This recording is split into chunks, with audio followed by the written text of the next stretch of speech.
Meeting calls to order. Today is Tuesday, March 17th.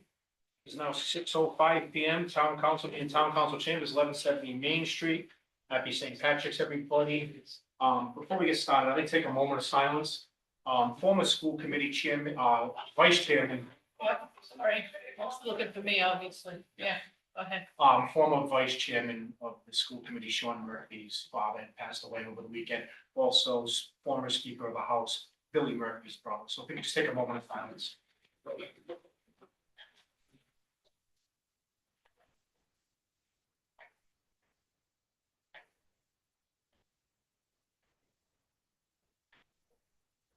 Thank you. Jay, listen to the Pledge of Allegiance. Pledge allegiance to the flag of the United States of America and to the republic for which it stands, one nation, under God, indivisible, with liberty and justice for all.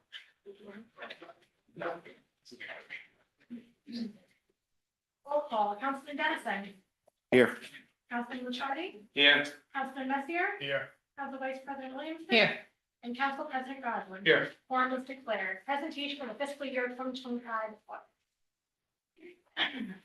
Good evening. I'd like to introduce Steve Gross, and he is the principal at CLA, and he's going to tell us about the audits. Good evening. How are you? Good, how are you? Good. fine. Sorry, I was wearing green earlier, but I didn't have a green suit, so You're out. fortunately accountants always wear blue, so. Does everyone have their packet with them? Perfect. So, we could skip over the first couple pages.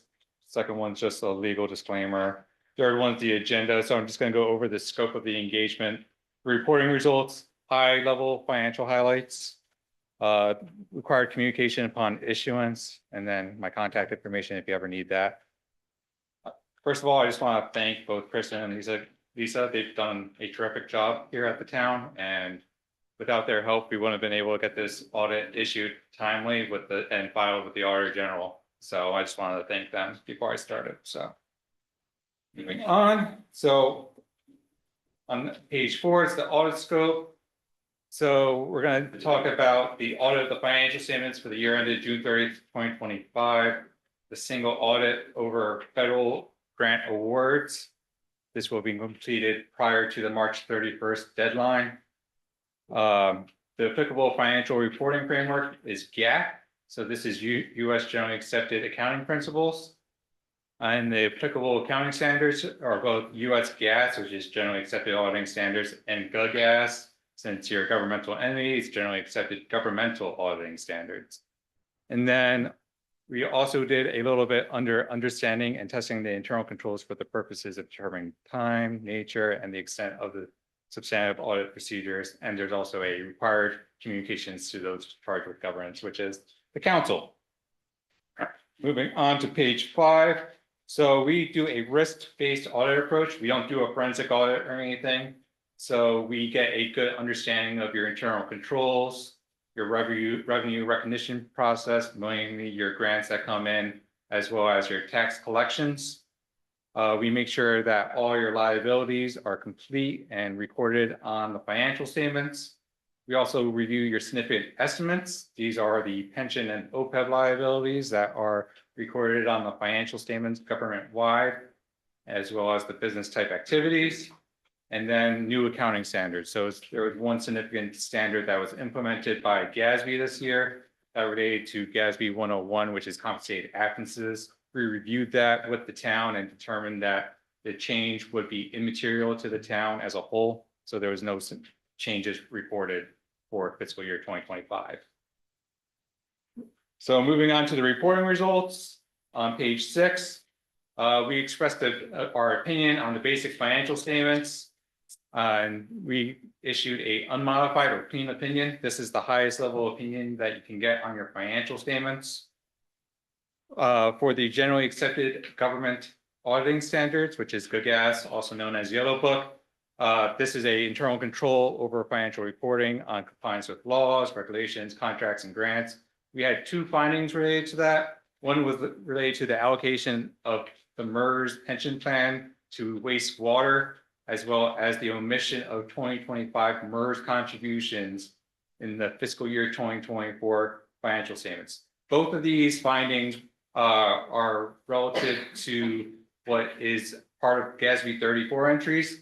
So the auditor helps with the preparation of these entries. These aren't recorded on the town level. These are always up in the government wide outside of the wastewater, but those allocations have always been assisted by the external accountant.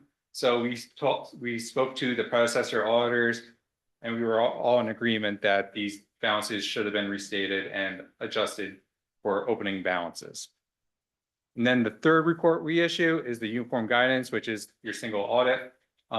We are currently in our tech review phase of that, so we expect that to be issued in the next week or so, but we will be making that 3/31 deadline for the data collection form, or Kristen will be very unhappy with me, so. Moving on to page 7. This is just a high level presentation of your governmental and business type activities. These are all the full accrual activities. So this means that your capital assets, your long-term debt, your pension and OPEB liabilities are recorded on this balance sheet presentation. As you can see, for the most part, everything stayed pretty standard relative to the prior year. Obviously, there were some changes related to the long-term liabilities. That's just due to the allocation between wastewater and the town's governmental activities, as well as, you know, the changes in the pension liabilities, as well as the OPEB liability. Moving on to page 8. This is a picture of your governmental, so modified accrual basis. This is the stuff that Kristen deals with on a daily basis, as well as Lisa. As you can see, you got $17.6 million for your fund balance. So if you look at near the bottom in that totals column, you got 17.6 million of fund balance. And then if you look in that general fund column, you got $8 million of fund balance, with 7.89 million of that being unassigned. That unassigned balance represents your rainy day fund. So, you know, if there's any external like needs or disasters or something that needs to be covered, you can utilize that fund balance. A common question that we get from council members is how much that balance should be, because one, you don't want to overtax your residents, but two, if something did arise, you want to make sure you have enough ample funds to cover that. GFOA, which is a association related to governments, recommends somewhere between 2 to 3 months of operating expenditures to be reserved in that fund balance.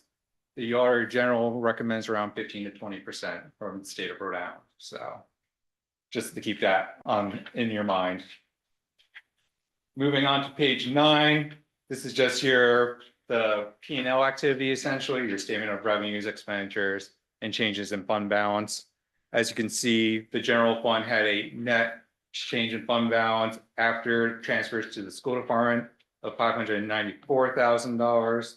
The school unrestricted fund showed a deficit of around $3 million. These are all both on modified accrual basis, not on budgetary basis. And then you showed a overall change with your smaller funds, which are your capital projects and special revenue funds, of a $425,000 decrease. Moving on to page 10.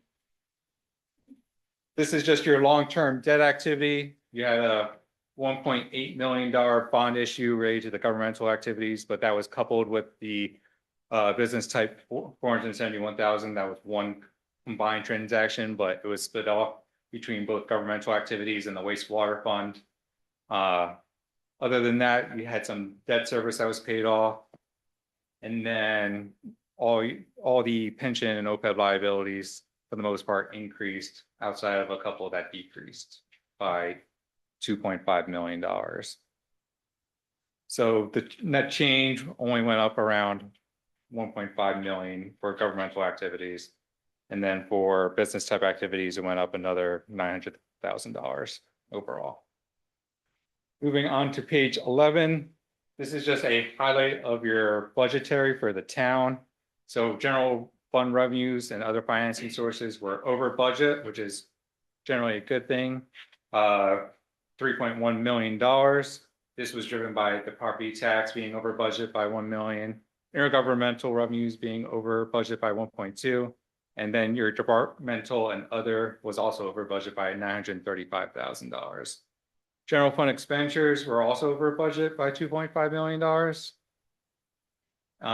That was primarily driven by general government being over by 26 grand, public safety being over by 50 grand, employee benefits being over by $788,000, public works being over budget by 267,000, state aid also being over budget by $1 million, and then municipal capital improvements were also over budget by 500 grand. But overall, this led to a surplus in the general fund of 594,000. So yes, your revenues were over, but also your expenditures were over. But overall, it still reflected a net surplus since your revenues were higher. Moving over to the. While we're on this page, Yep. can you explain number 3 in section 2, employee benefits, over budget? You made the additional contribution to retirement to make our ARC, so that's where it's. Just wanted to make that clear. Oh, that's why. Right. I don't want somebody to say we're just overspending on benefits when it was the additional Pension, yes. pension contribution to help future issues. Yes, and pension contributions are required by state law, unlike OPEB contributions, which you have a little bit more latitude with. So moving on to page 12, this is the overview of the school's budget. Nothing large here. The revenues were over budget by 1.1 million. The expenditures were under budget, but were also over budget by 1.8 million. Mostly driven by purchase services, was over budget by $2.1 million. And that just led to a decrease in the fund by $2.9 million as a overall deficit in the school fund. Moving on to required communications, which is communications required by us, your auditors, to those charged with governance. We considered internal controls to help plan our audit procedures. We don't express any opinion on the effectiveness of those internal controls. Control deficiencies exist when the design or operation of a control does not allow management or employees in the normal course of performing their assigned functions to prevent or detect or correct misstatements on a timely basis. I'm just saying this all, so I know the slides aren't being displayed right now. A material weakness is a deficiency creating a reasonable possibility that a material misstatement of the entity's financial statement will not be prevented or detected and corrected on a timely basis. We did have those 2 findings that I discussed earlier, which resulted in prior period adjustments. Overall, on page 15, overall, the purpose is to communicate the audit results to governance. There is no changes in our scope based on our procedures. The disclosures in the financials are neutral, consistent, and clear. For the estimates, like I mentioned, mostly related to the pension and the OPEB liabilities, since there's actuarial determinations with that. The audit procedures have been appropriately applied. We encountered no difficulties during the engagement. We had no disagreements with management. There's no other findings to report. There was also no consultations with other auditors or accountants. Management representation letter was signed prior to issuance of the financial statements, and there was supplementary information included in those financials. Moving on to page 16, we had 3 comments in our management letter. Management letter comments mean that there are, better practices or something that the town or the school department can improve upon. So the 3 that we had was the account payable. We recommend that the incorrect balance that was maintained in the special revenue funds dating back to 2024 be adjusted in a more timely manner. For the capital assets, there is capital assets that should be maintained and tracked by the school. These relate to the school lunch fund since they are an enterprise fund. We just recommend that those be tracked a little bit more closely than they have been in the past. And then the school capital projects closing procedures, we noted numerous client entries during and after field work. We just recommend that prior to us starting, that those entries and closing procedures be done prior to that. With that, page 17 has my contact information. If you had any questions that you thought about or something that kept you up at night. And with that, I will open it up to any questions. or Any concerns. questions for Steve? We had the benefit of having these a couple of weeks ago, so thank you. Oh, yes. Yeah, we got canceled out. Yeah, luckily because of to the snowstorm, That's right? right, Yeah. yes. Obviously, you put some notes back there, what needs to be worked on, both Mhm. finance directors are well aware of that. Yep. And, we're in good shape considering, but I mean, there was only a handful of communities that issued their audits on time this year, and it seems to be getting worse every year, so. It just goes to show that like the town of West Warwick cares about making sure they meet their commitments. And Yeah, you I already know pointed out Kristen will get after you if that Oh, doesn't yeah, happen, so that too. yes. Yeah, we definitely hear about it.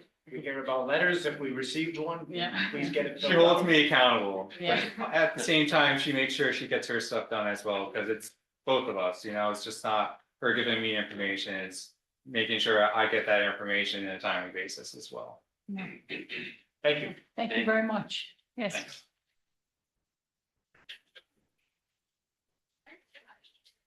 Consent agenda. Approval of the minutes of the March 3rd town council meeting and the March 10th special council meeting. Move the consent agenda. Second. Moving second, any discussion? Hearing none, all in favor? Aye. Opposed? Ayes have it. Ordinances, second reading of ordinance amending chapter 14 police, article 3 juvenile hearing board, sections 14-67 through 14-72. Move the ordinance. Second. Moving second, discussion. You heard anything from anybody on the board after our meeting? I have not, and I have not reached out to anybody, so. We could send them an email. And let them know Email this is sent to being the shared. chair, asked them to share or.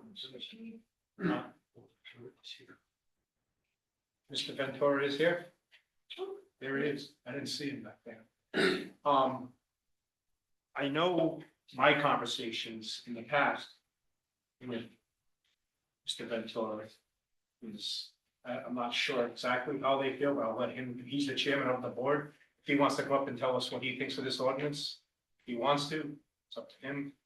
But Mr. Ventura, you have any concerns with this ordinance?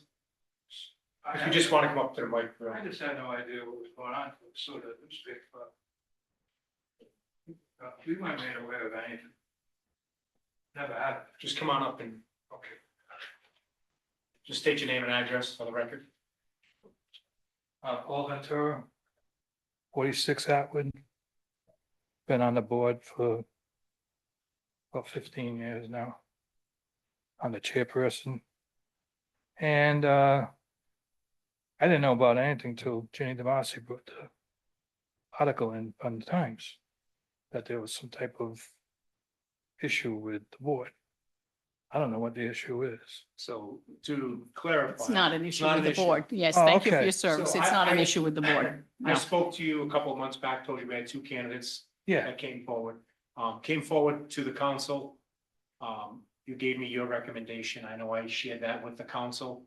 But then the council, majority of the council felt that they should increase the alternates on the board.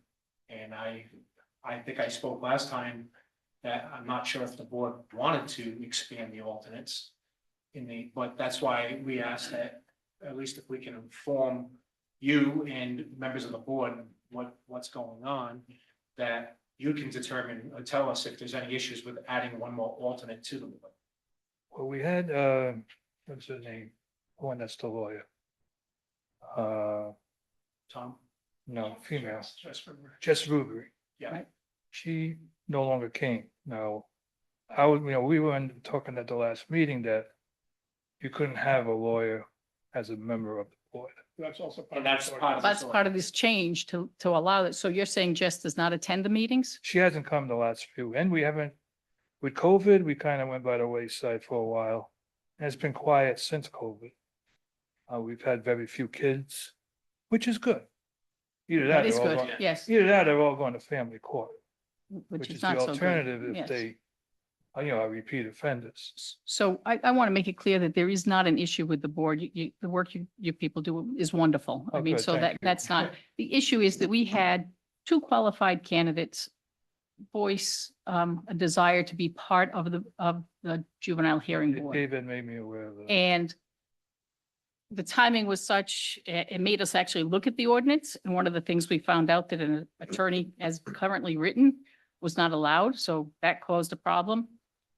The solution that I'm the impetus, so you can yell at me if you want to. No, I don't, Was that having the flexibility to increase the alternate numbers up to 3, doesn't have to be, we don't have to appoint, but if we have qualified candidates, that would allow us to appoint both the individuals that have expressed interest, because I hate to turn away people that want to help. Yeah. Because we don't get that all the time, and you know that, you've seen that.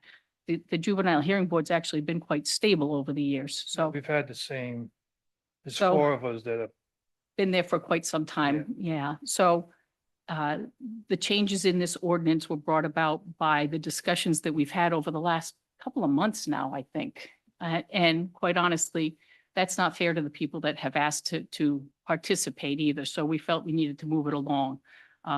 We had the first reading at the last meeting last Tuesday, whereby we asked the ordinance to be changed, as Mark had suggested, including removing the stipulation that an attorney could not be involved. I was Um, never aware of that. Well, we weren't either. So that's part of the work that, shame on us, we needed to do some homework ourselves. So the new ordinance would allow an attorney to be involved, made some changes just in the wording. It talked about how only West Warwick residents come before the board, and that's not true. No. So there were things in the ordinance that really needed to be kind of cleaned up. And at that point, I actually suggested that if we have an opportunity where we have people interested, if we can honor their desire, that we should. So the first reading took place last week. We amended it to say up to 3. And maybe that's not the case if Jess isn't involved anymore, but it's still up to, it doesn't have to be. And that's the ordinance that's before us for a second reading now. So has nothing to do with the board. It had to do with us having to clean up what our ordinance said, because it probably wasn't 100% the way it should have been. Okay, So all right. So do you have any issue, do you or your board have any issues with increasing the 3 alternates? Unfortunately, we just don't have the work. We didn't even have a meeting this. I get, the new guy, I forget his name. The new juvenile officer. who's the new officer? Yeah, Roberto, yeah. He calls, he says, I don't have anybody. Which is good, I'm glad, Yep. I've had a good rapport with all the juvenile officers. There's been a few over the years. Not sure if you were one of them, Mark. Yeah. But, we get a good relationship. Most of, the parents are cooperative. Every now and then you get a hothead, but you put them in their place, and I go from my good side as a DCYF worker, retired, to a PRICK, if you wanna go down that road. That you know both. Yeah, so Yeah. the two candidates are quite diverse, but and bring different things, quite honestly, Paul. One actually is very involved, is a police officer. Yeah, he's kind of, Understand. The other one is someone who actually was in the system as Yeah. a youngster. And again, and I've had a conversation with him as well, and he does not have the same qualifications as the other candidate. But I hate to actually say no to him if he really does want to be involved. That's sort of where I come from, because we don't get people to step up and want to be Yeah. involved. So, it's been a good gig for me. Keeps me involved in the system a little bit. You No, lose, you've always been very good, we've had some conversations in the past. yeah. You even yelled at me once. so. Did I? only once? Only once. Other than that, everything seems to be working well. The newspaper article was kind of vague on what went on at that meeting. I don't In the remember. Times. Yeah, It I wasn't don't, our advertisement, it was an article, I didn't read the article. I didn't No, see it was the Times, Bo. And if anybody's gonna bring it in, it's Jenny. Yeah, she's still getting the times. I still get the journal, but, I only get it electronically, so yes. you know, Yeah. she read it and I took kind of offense by how they wrote it. And I said, I'm gonna go to the next meeting, Again, just to so make sure it's not us. so I don't know No, what that no, article no, it's not said. very bad. I No, have no idea what that article said, but that is No. not the case at all. We have no issues and we know that the work that is done by the Juvenile Hearing Board is important and we appreciate it. And So, then I got a I letter. wanted to repeat that, only because we appoint, and then that's it. So Yeah. anything that happens after that should be, what do you think? Because if we put 1, 2, 3, 4 more people on, whoever it may be, not 4. Okay, we're not No, doing no, that. But anyway, what I'm saying is the more people, is that okay with you? Two would Will it probably work be or good. won't? If we have the, you know, if we have the kids that come in for no reason. You know? It's a difficult call. You know, we've had some good workers. Tom Oates back there, he was on the board for quite a while. Jenny, you can't get rid of her. You know, Sue Banks is social work. We've got good people. Absolutely. And Thing we have trouble with is community service. Getting community service. yes. The young kids, you can't put them in it because of liability. Hmm. And nobody in the community is stepping up to say, hey, I'll offer my place to, Well, we might be able to help We with can that. work on We, that. we can work on that and help you with that the only one probably. is, Ramondo. Anne Marie. She works for an agency. She has kids, she'll have kids come in and do stuff. But it's difficult. The liability is tough, Yeah, you know? I bet we can help with that. That's not Okay. going forward. So, Thank you for taking Yeah. time out of your busy night. I'll be- yes, thank you. My wife has got to get me out of the house. Well, you didn't have to tell us that. We didn't have any trees fall down last night, so we're in good shape. No, it was a quiet night. Yeah, thank God Wasn't that quiet? for us. So you Yeah. didn't see last year, July storm in his backyard. However, Well, neighbor's a backyard. lot of people Oh, were that- without power this morning. Big trees Yeah. that came down Oh, right yeah, behind us. yeah, oh, yeah. Thank you. Wow. Okay, Paul. well, Thank you, Paul. thank you for I hearing us. appreciate it. I didn't know what to And expect. I apologize for you thinking that, again, I'm gonna go find that article now and if we have to correct it, we will. Yes. No, because So- just the way I read it, I said, Absolutely maybe I'm not. reading something into it that I take The truth is everything. it was on us because the ordinance was not written as well as it should have been. So that's I on do in my us. job, I take everything to heart. Absolutely. You know, I did a great job, I think, for 30 years as an investigator. And none of my work was ever questioned, I think. And so far doing this, so I saw Linda Gay Palazzo at Bill's. Said, you're still doing that? I said, it keeps me Keeps you me going. busy." Yeah. Gets my. And gets my hand- and yeah. we're thankful for you being there. So No, we thank you appreciate for it. you guys. Yeah. Thank you. I never get to see these people. I get letters from her. I said, now who is Sarah Raposo? She got Portuguese last name. But I don't think she's Portuguese. Very important. So be careful. Yeah, You want to listen to her. Yeah. okay, well, thank you. Thank you, Paul. Thank you. Any other comment on this ordinance? Any comment from the council? Hearing none, I'll take a roll call vote. Jay? Yes. Jason? Yes. Mark? Yes. Mary Beth? Yes. And I'll vote yes. New business, building committee update.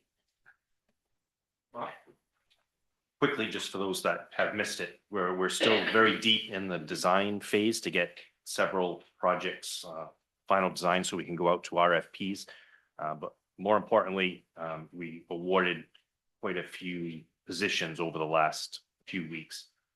Alberg is going to be our construction manager at risk for our Maisie Quinn High School and Oregon Elementary School project. More recently, Alberg also was awarded the general contractor assignment for the Payne Street project, which will be kicking off very soon visibly. And Kristen and I will be working again on the intermediary funding source for the, mostly for the Payne Street project to get us between now and whenever we formally decide to draw down on the bond. Any questions for Mark? Thank you, Mark. February 2026 finance. Good evening, counselors. Current year tax collections total $53,668,961.25, which is 77.72% of the budget for current year taxes. To date, 3 quarters have been collected. The next quarter is due April 15th. Prior year tax collections total $626,935.28, which is 54.24% of the budget. This line has been adjusted by the $318,093 60-day rule that was accrued back to fiscal year 25. That adjustment represents collections from July and August 25. I expect this line to increase more as we get closer to tax sale, and it already is doing better than it was this time last year. Overall, the revenues are at 73.07%, which is 6.4% higher than anticipated 8 months into the fiscal year. This is mainly attributed to strong tax collections, higher than expected finance, building, and town clerk revenues, and the receipt of the distressed communities and tangible state aid payments in full for the year. Expenditures are trending under budget at 67%. This is on, actually, it's right on target. This is on target, what is expected 8 months into the fiscal year. Most of the operating departments are running on target or slightly below, while public safety and public works are currently trending within the expected 67%, but they are projected to come in largely over budget due to numerous snowstorms and the blizzard. We have begun discussions with FEMA in hopes of recovering a portion of costs incurred during the February blizzard. The Civic Center has current operating expenditures of $521,585.03 and operating revenues of $574,286.51. The majority of summer camp revenue is collected prior to camp starting on June 16th, but the bulk of the expenditures for summer camp appear after July 1st. The bank balance as of March 12th is $8,544,986.53. We earned an additional $7,309.71 in interest on the $3 million invested in the interest-bearing sweep account at Citizens Bank for the month of February, bringing the balance to $3,395,092.95. Any questions for Kristen? Thank you, Kristen. Thank you. And just a reminder, fourth quarter taxes are due April 15th with the grace period of April 30th.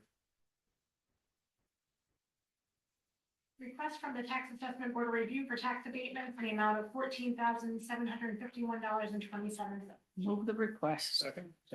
Moving second. This was the abatement from the last meeting. We received, yeah. So we gotta make a motion to put this on the tables. We table this? No. Okay. Did we table it? We did table it. We did table it to a date certain, right? Yes. Yeah, make a motion to move the item off the table. Second. Moving second. All in favor? Aye. Now I move the new agenda item I3. Second. Move second. Discussion.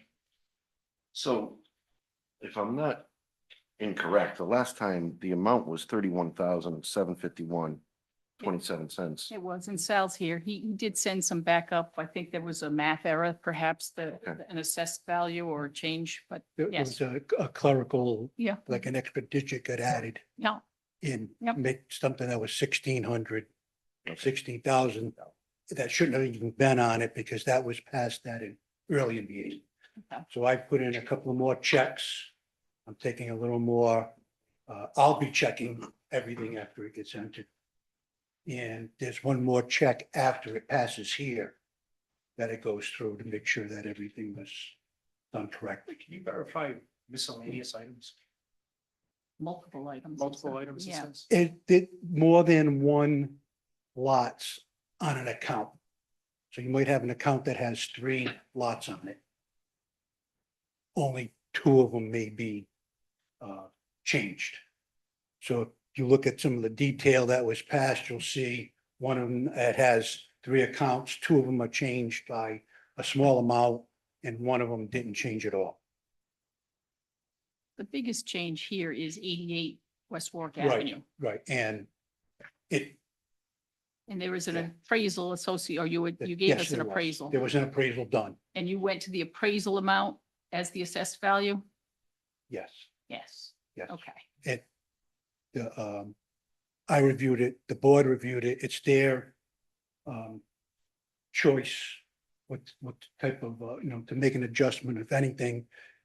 I don't know if you looked through the appraisal, Yeah, it needed it. It okay. needed that change. So what can give us comfort that there aren't other situations like that out there? We depended on the owners of the property to submit the proper paperwork that we ask for when we go through a revaluation. Yeah. If they don't, Yeah. we have to estimate. We can't go knocking on doors and looking in rooms and apartment houses, but, we have to look from the outside. And from the outside, we were good at the number we originally had. But Okay. once you started getting deeper into the complex, it needs a lot of work. I know when any one of my constituents reach out to me about their appraisal, I tell them, you can go get your own appraisal and fight the fight all the way to the end if you want, but I always recommend, if you don't like the town's appraisal, or town, not so much the town, but the third party appraisal, you can always get your own appraisal. The state of Rhode Island just changed the reporting laws for the upcoming fiscal year. On any commercial property, they have to give us an income and expense report. Otherwise, they cannot go to Superior Court. So it takes That away that was never in that Yeah, okay. law. So now that's something Does that, it have to be certified, or is it, yes, does, okay, Yeah. It's only with disagreement. no, they have to, when we're doing a revaluation and they want to appeal, yes, okay. Right. Yeah, part of that yeah. appeal is that they have to submit Income and expenses. income and expense. Yeah, so this now is an abatement of 14,751.27, and 13,886.06 of that is related to 88 West Warwick Avenue. Yes. Just to let everyone know. Yes. And that was it wasn't the whole complex there. That was just that front portion that's on the left. Because there's another piece that there is no abatement. Right. Yes, Yeah. yep. Well. Yes, yes. Thank you. Any other questions for Sal? And we'll submit all of that. Anytime we have an abatement from now on, all the extra That stuff. would be we'll- very helpful we'll when put we it see in. It only something, helps you to, when it says multiple items, who knows what it is, but that was very helpful. Thank you. Yes. Thank you, Sal. Any other comments? Hearing none, all in favor? Aye. Opposed? Ayes have it. Upcoming appointments, sewer use board review, appointment to fill a vacancy as an alternate member for a 3-year term. Sewer use board review, appointment to fill a vacancy as a regular member for a 3-year term. Tax assessment board review, appointment to fill a vacancy for a 3-year term. Recreation committee, appointment to fill a vacancy for a 3-year term. Chocolate River Authority, appointment to fill a vacancy for a 3-year term. Tax assessment board of review, 2 appointments or reappointments for a 3-year term. West Warwick Library Board of Trustees, appointment or reappointment for a 3-year term. Upcoming town council meetings and events, March 28th, there's the Easter egg hunt. March 31st is the budget public hearing. April 7th is the second budget public hearing. And April 7th, there's also a regular town council meeting. Actually, March Okay, 24th, we're missing- I just March saw that, yep, 24th March is a 24th. second workshop. Yeah. Yes. Public forum. Public comment. Any public comment? If you have any comment on the budget, this is kind of the time because these are workshops. I will. So if you want to come up and discuss anything about the budget now during public comment, that's fine. There is no public comment during the budget workshop. But there is, at the public The hearing, Public hearings, there is public plenty of comment. public comment. Yes. It's all about the public at that. The workshop is strictly informational with department heads actually presenting their budgets to us. So it's a good exercise in listening, which I have trouble with. So I promise I will, and not speaking up. Yes. Any public comment with that being said?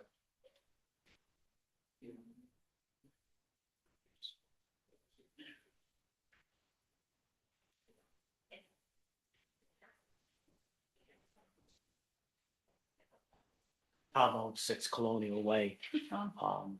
While I was down and out with this mess of a leg, and I had to, I hate the word resign, because I'm not a quitter, but retired from the juvenile hearing board and a few other things that I've been active in. I want to thank you all for the kind words for my recuperation and for my service to the town. I want to thank you all in person. Thanks. Thank you. Oh, thank you, Tom.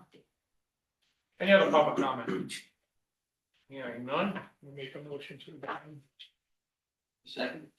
moved and seconded, all in favor? Aye. Opposed? Ayes have it. Anybody have to do about it? It still starts, right? School, the town, but they're the See you, first Tim. department. Oh, yeah, sure.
Meeting called to order. Today is Tuesday, March 17th. It is now 6:46 PM. Town council entering into fiscal year 27 budget workshop season.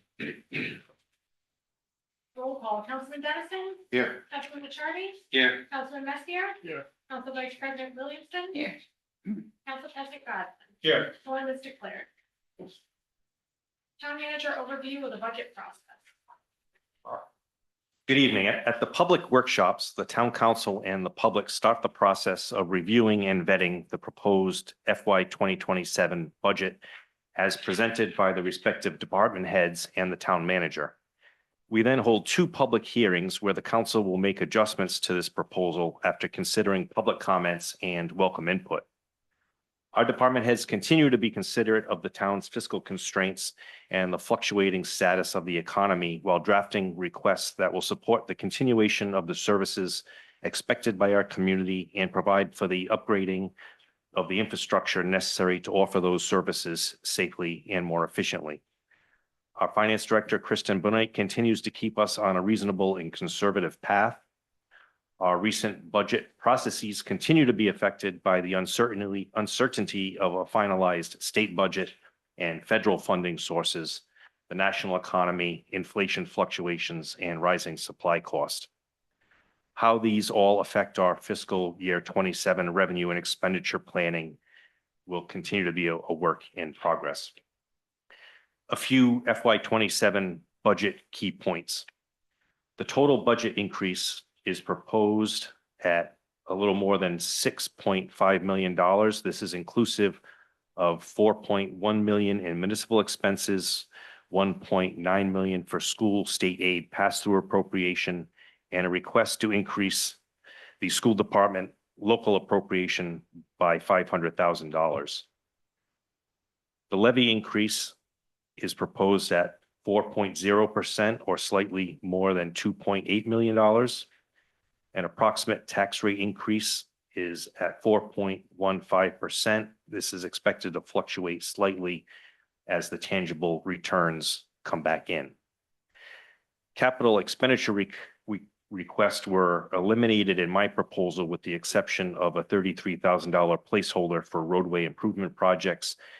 We hope to restore several key needs if funds become available or federal, state, and private grants and aid get awarded. We have fully transitioned into the Employee Retirement System of Rhode Island, ERSRI. Rates provided by ERSRI have been applied to all pensionable salary types within their respective departments. The legacy plan ARC has been increased for FY 27 by a little more than $400,000. Slightly more than 44,000 applies to the school department and 361,000 applies to the municipal departments. A 5.2% increase in our healthcare working rates has been applied. Transition to the Rhode Island Interlocal Trust for Healthcare Management has been successful. The actual increase is 8.21%. However, we have excess funds in our medical and dental internal service fund that will cover the excess increase. A 7.0% increase was applied to our property and liability insurance premiums over the FY 26 rates. The workers' comp line was not increased as premium came in less than expected in FY 26. Work-related injury expense is also included in that line. Our tax collection rate remains at 97.7%. We do have a planned use of fund balance or our savings account or rainy day fund in this FY 27 proposal in the amount of $1.5 million. This includes $1 million to cover anticipated litigation costs in pending tax matters and $500,000 to cover the request by the school department for an increase in local appropriation. Debt service is increasing by almost $1.2 million in FY 27. This is inclusive of an additional $1.3 million for our new school building bond that was passed at the end of last year, and a reduction in $103,000 in existing debt service. The administrative team continues to look forward to collaborating with the council to craft a finalized budget that will be in the best interest of our hardworking and deserving community. I know we'll discuss it later, but we are targeting the May 5th council meeting for the budget vote. Any questions for Mark? Before we move forward. Start off with number 1, school department.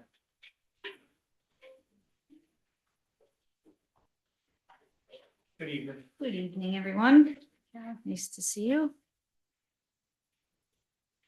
So in the preparation of our FY 27 school department budget, we kept all of our typical goals in mind.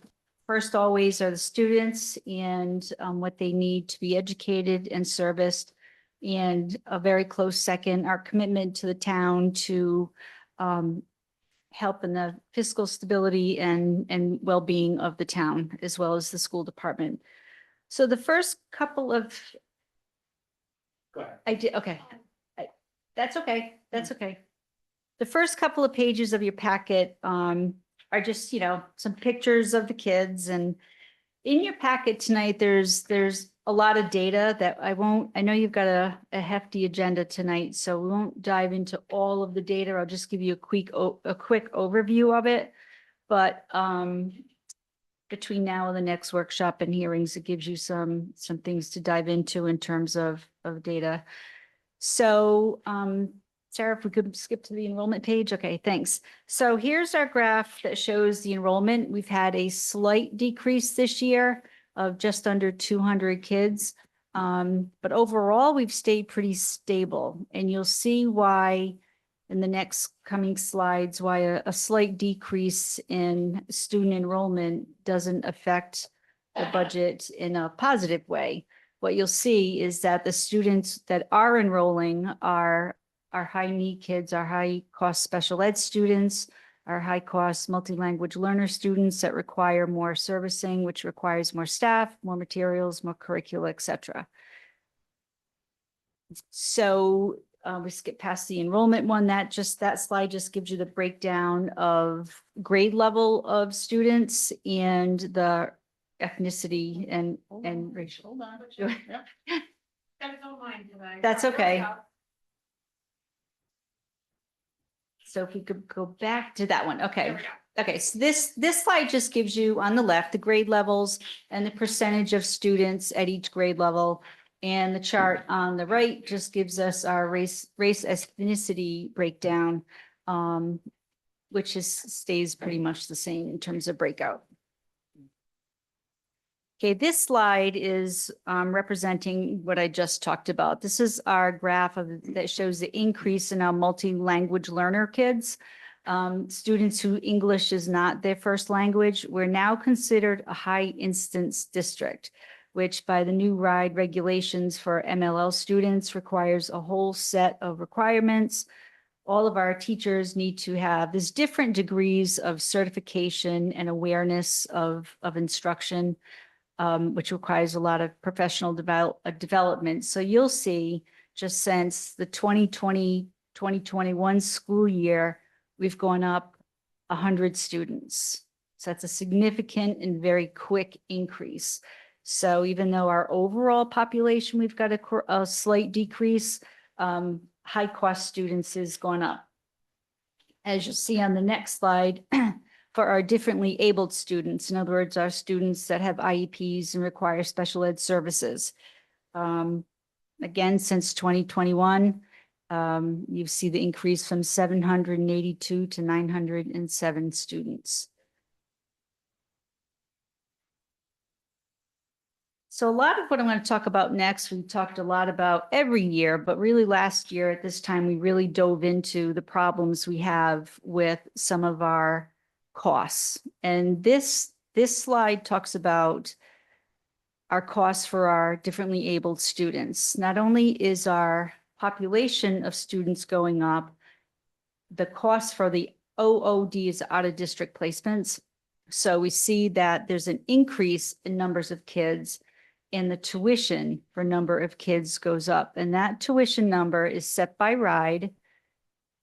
And we don't know what that number is until September or October of that current year, way past when our budget is set. So that's the first problem. It's hard to budget not knowing. We have no reference in terms of what that number will be. So the timing of it is off, but more significantly, as you see that since FY23, the tuition rate was at 43,000, and this year it's at 88.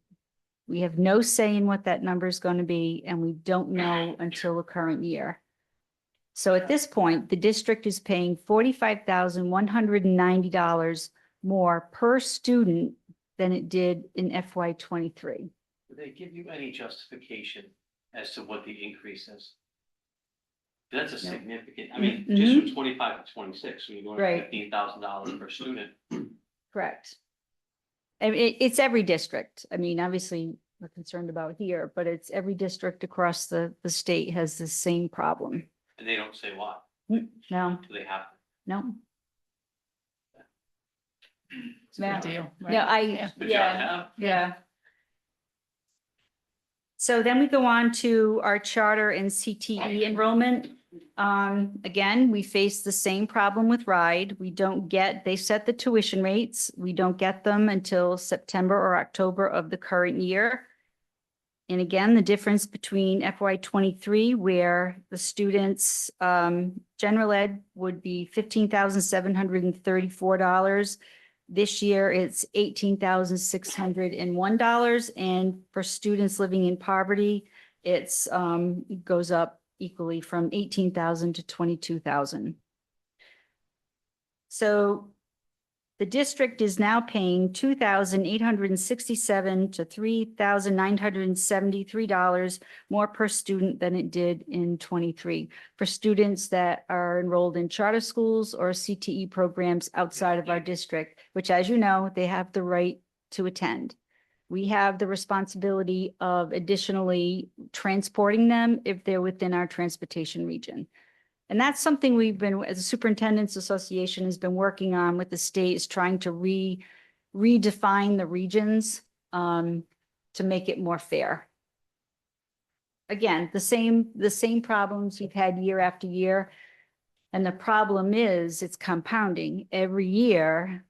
It's just the increases are just compounding and making it more and more of a challenge. Karen, the Mhm. student versus student living in poverty, can you explain why the expense to, I'm guessing it's lunching and. Yeah, stuff like it's, that. we get a slightly, there's a slight more allowance for students living in poverty because of their needs, you know, whether it's anything, whether it's meals or services. Usually it's more service oriented. Is it the same, do we get the same amount for students that come here to our program? We do. Is that number the same? We do. Mhm. How is that like number compared to like now, Oh, like the we- overall, like? Yeah, between we the have two? many more kids going out. Our CTE programs are full. They're always, and we do have some kids coming in, but we, facilities and room wise, you know, we like to offer it to our own kids first, obviously. And when we do have room, we do accept other kids in. But the problem is, space, you know, we've added, we're up to 10 programs now. So, and you know, I give the folks at the high school a lot of credit. Every year they think of another program that we apply for, and so we have to get approval from RIDE and, you know, so they've done a really great job expanding the programs. Is being full, is that, can somebody go to another program because are they full if they're a student here?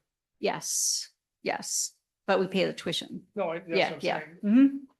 Well, when we get when the additions and stuff, will we be able to add more, or that's just more of a staffing than it is like a?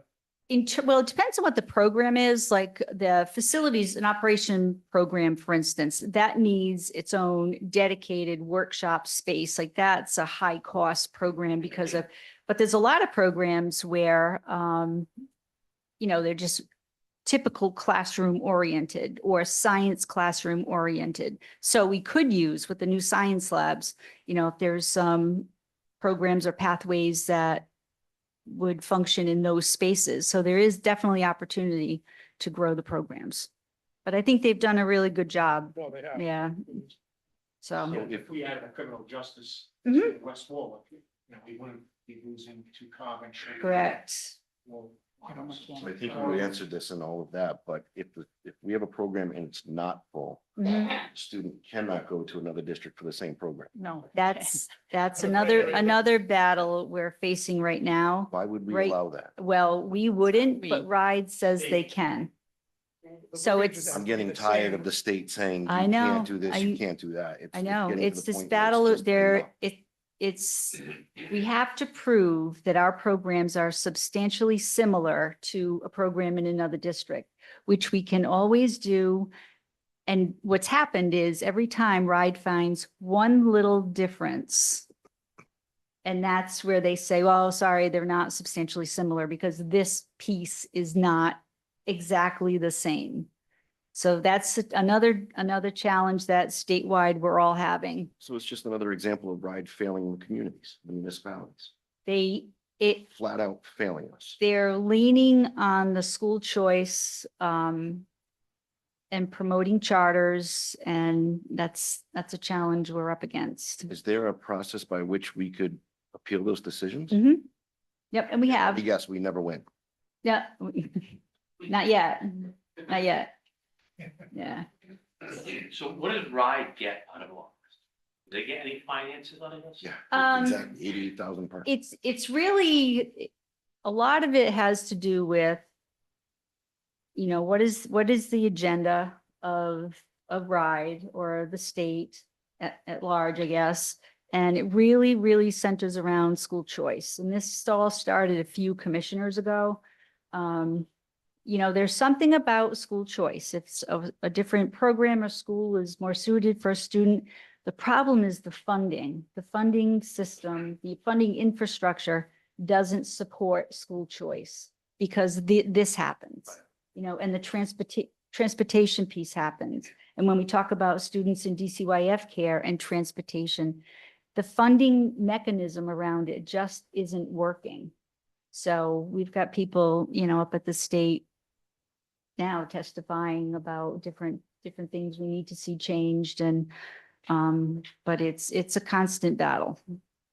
That again, we're not the only ones. A child to another school, send a child from here to Warwick. Mhm, We're paying Warwick. mhm. Where does RIDE come into this? Well, they That set the meeting said tuition. Allowing them to go. Yeah, they set the tuition rate.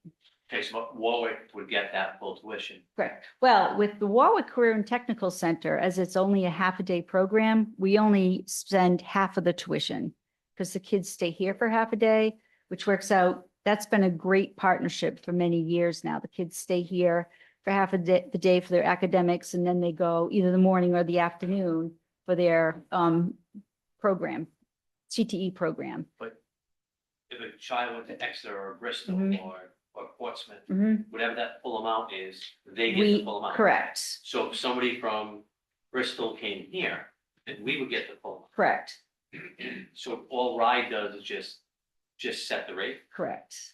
Without telling us. And, what that and makes up even that if the rate is higher than what Exeter would require, Mm, they still get the extra. that's right. Yes. Yeah, it's crazy. It is crazy, Yeah. and we're not allowed to make sure the kids are going. We're not allowed to ask for attendance. We're not allowed to ask if they're in good standing.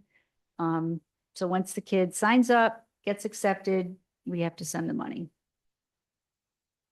And we have challenged it when we've run into those situations or questioned it. We have, you know, gone to RIDE and challenged it, and my experience is RIDE typically leans towards the families and the students. So again, Yeah. all the good news, right? But it's all, I mean, we talked about all of these same things last year. Yes, And we it's did. just, Yes. it's all Yeah. the same. So the next slide is the list of unfunded mandates. And I had a visual and I forgot to bring it. Every year I get a book that's chapter 16 from the Rhode Island General Law. And they're all lined up on my bookshelf. And when I got the new one this year, it's bright yellow. So it stands out. And I noticed how back in 2008, that book's about this thick. It's at least doubled in size.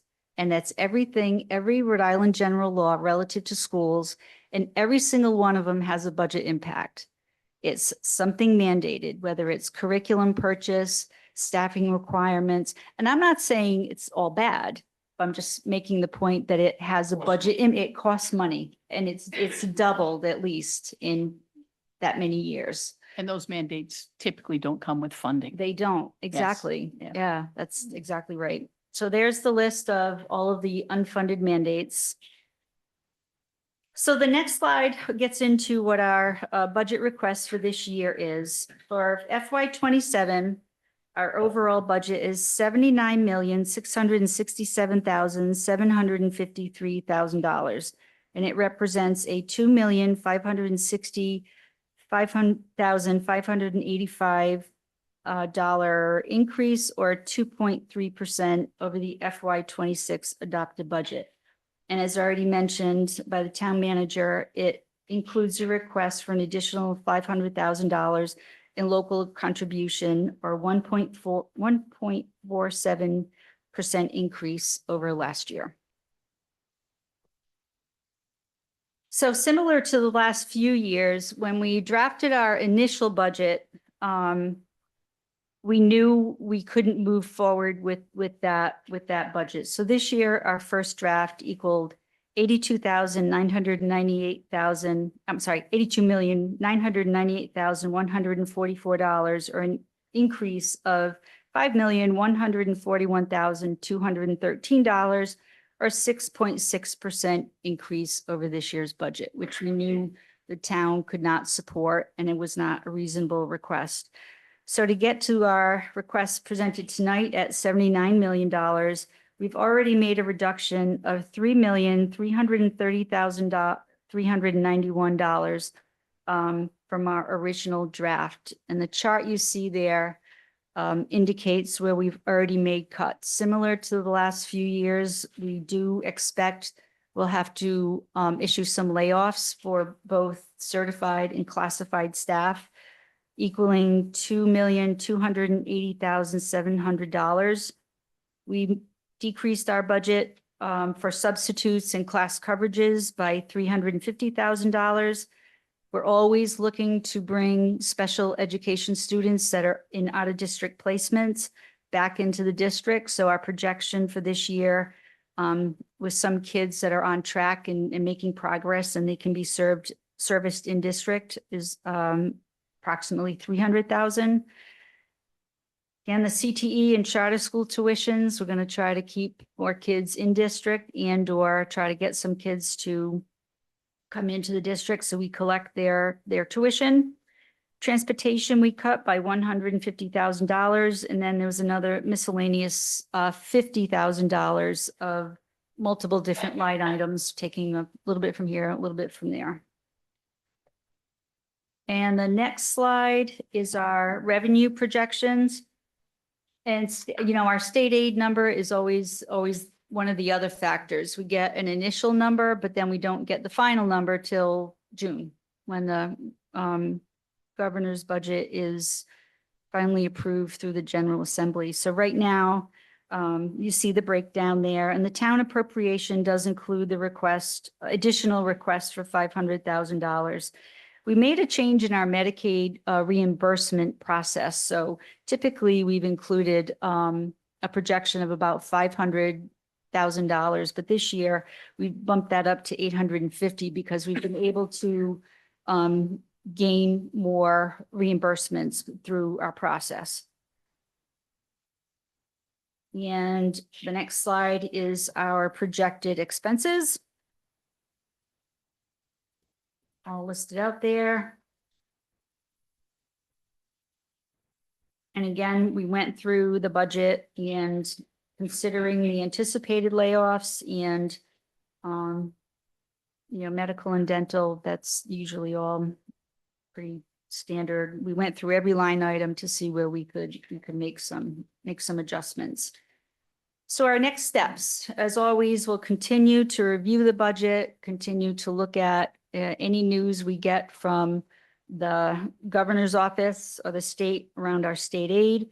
We'll continue to look at personnel and staffing assignments, which we actually begin tomorrow to really in earnest look at our enrollment numbers, grade levels, how many grades we need at each grade level, and how many coordinating staff. We'll continue to look at programmatic changes or reductions, line by line review of our expenditures. Again, like I just mentioned, the out-of-district special ed placements, student enrollments, and we'll continue our ongoing conversations with RIDE and the General Assembly to try to get some of these things that are really the things we just talked about in terms of the state impact and the tuition rates and the transportation rates really are decimating our budget. That's where the problem lies. I have a question Yeah. on the budget reductions over the year. Yep. So last year we went through it, we sat at the high school. Yep. A lot of people had come up who getting other influences. Did we end up laying anyone off? Well, what happens is we did, but we ended up needing most of those positions back. So that's kind of the game we have to play to balance the budget. We need to lay people off. And then when we get our state aid number, we have to look at like, what are we had vacancies, we had either classrooms or related service providers we needed to hire. So once we got our state aid number, we started to fill those positions back. So a couple of people who got laid off left and went to work somewhere else, which is unfortunate for us because every one of them was a valued member that we would want to keep. But everybody else that was left ended up with a position.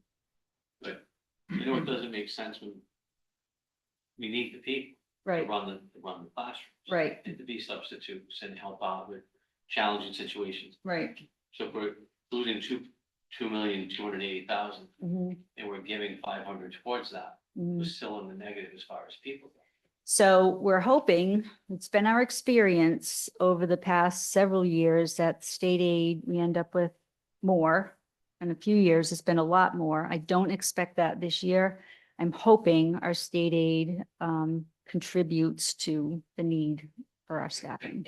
That should be, like, I'm sure the first priority of keeping Yeah. the people. Yeah, the keeping the people is because we have to service the kids, right? So we have to have teachers in classroom, and that's where the enrollment comes in. If we have X number of second graders, we know we need X number of second grade classrooms. And then there's the kids who have IEPs and require specialized instruction or related services. That's where we start. Those are the most important things. And from there, then it's all important. We need all of it. We have more ideas than we'll ever have funding to implement. And then we start to branch out in terms of, working with the money we have or the grants we get. That's the other thing. We've been really lucky. And some of the people that'll get laid off are because they were grant funded and they're not in the local budget. So that's another part of the layoff piece. Yeah, so then we go out from there to see what funding we have and what we can offer and. So that support. painful process of laying off has to Mhm. happen because there are requirements, I believe. You explained that last year. Yes, so. And if we don't know until a budget's passed in June by the General Assembly, what kind of money we will have, we would have missed the deadline, if you will, for laying people off. Correct. Okay. So the statute for laying, notice for laying off staff is June 1st, but locally we had a contractual obligation of April 15th. So the certified staff has granted us a waiver this year. So we don't have to lay anybody off until June 1st. It gives us some more time. Likelihood of by June 1st having that number, we probably won't. No. We may have more of an inkling. So I would expect in May, the layoffs will happen in May. That gives us a little more time to keep working on our budget, again, working on the staff. We start that tomorrow, actually, of our first initial meeting to look at grade level and special ed services. More, I know you have a lot of unknowns. Mhm. Do they trickle in, or is everything dependent on the governor's budget? Well, the biggest piece is the governor's budget or the state aid, our state aid. That's the biggest piece. Can I touch on that? Yeah. I think this will help answer your question, right? Like, so last year in your fiscal year 26 budget, you budgeted $42,018,926 in state aid. Mhm. What did you receive in state aid for fiscal year 26? For 26, Lisa, what was the final number? Because we got additional again. Well, that's not even the next question. Yeah. So the final number for 26. The enacted education aid, we got the numbers on June 20th. And it was 42,768,690. That was so that was the actual amended budget. That was the amended. Yes. What was the original budget, Lisa? Do you remember? That was, 42,018,926. 42 million? No, what did you receive? Yeah, no, they received. Right, but when we start off with This is the the budget. budget. This is last year's presentation from Karen.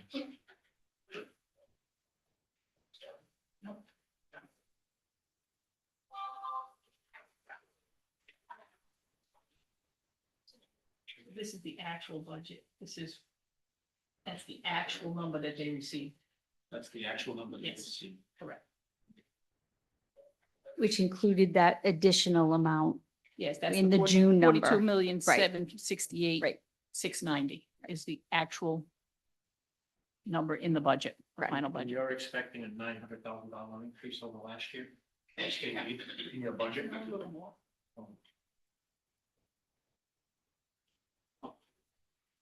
1.2 million. Yeah. Right. 1.16. Right, correct. What happens if you don't get that? Well, that's what's in the governor's budget. That's That's right, what the governor has said that West Warwick will be allocated. right. Whether that remains, it could go either way. It We could hope go it either goes way. as a distressed community. We hope that that's taken Yeah. in as a community that has a number of multi-language learners Mhm. that we're in that new category. We're hoping that makes a difference. But, Mm. but it could go the other way too. So. Yeah, we're one of the handful of districts that got an increase this year. A lot of districts got cut In the governor's in budget. the governor's budget. Yeah. Even some of the urban, which surprised me, urban districts got cut, so. Yeah, that's probably the biggest challenge. You know, we don't know that number and we'll just have to see where we land and adjust from there. So Karen, just to go back, if you Mhm. don't mind, a little bit. So the budget reductions overview page, Yep. where you went and reduced by 3.3. Part of that was transportation, $150,000. What does that look like? What is a reduction in transportation? Is it combining bus routes? Is it Yes. something else? Yep, combining bus routes, yeah, for the most part, that's it. Okay. No, And then we're gonna have a different set of transportation challenges correct, following. right. So next year, the transportation budget will be impacted. We don't know what that will be yet, but it shouldn't be that much really, because next year we're just moving the ALP program to pay on street. So there's not an increase in student population. It's not that much further. I mean, the town's so small that, so we don't expect a big, if any, increase in the transportation budget next year. It'll be the year after when Quinn opens, that'll be different. That's substantial. It'll be different. Anything is substantial. So, It's another school. Right. Yeah. so we could have a family move into the district. Don't register with West Warwick Schools. Mhm. Go to whatever other placement they want. You'll never have met the kid, the family, nothing. But we have to pay for them to be. Right. To go out of placement. So they have to register with us. Right. So you have to just come in, register. You're absolutely right. We may never lay eyes on the student. We just see whoever comes in and registers them, as long as they bring everything for registration. We have to register them and then they go to the school of their choice So- and we so pay the can- tuition. So we can basically, your numbers come from that student, just say first grader, Mhm. that student going all 12 years out of this, out of district. Could be. Mhm. Do we have anybody coming in that we can count on as an opposite, that we know that person will be? No. No, No. Yeah, it's not even close, is it? no, No. no. And part of that is capacity, correct? It is. We don't have. We place don't, for which them, is yes. exactly right, even in our CTE programs, but also thus the school building project. You Yes. know, you need space. We know that in terms of general enrollment, you know, pre-K will be expanding, so we're gonna see a jump there in enrollment. So our enrollment isn't going to go down, even though you see a little dip for this year, it's going to go up. It just is. And again, the needs of the students are high cost. So that's why even if you see a dip in the enrollment, the budget doesn't correlate in terms of cost. So those are the frustrations. The good news is we've got an excellent staff that's dedicated and come every day and service our kids. I will stand by the district and what we can offer students all day. It's just, we're up against these challenges. Any questions for Karen? Thank you. All right, thank you very much. Thank you. Appreciate it.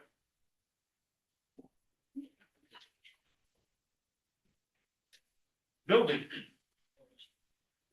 Building here. I'll take care of them. They're essentially no changes from what they proposed. I just wanted to highlight the one increase that I did suggest that they make was increasing the maintenance expense line item which increased from 40,000 to 56,125, just due to the increasing cost and needs to do some repairs on municipal buildings.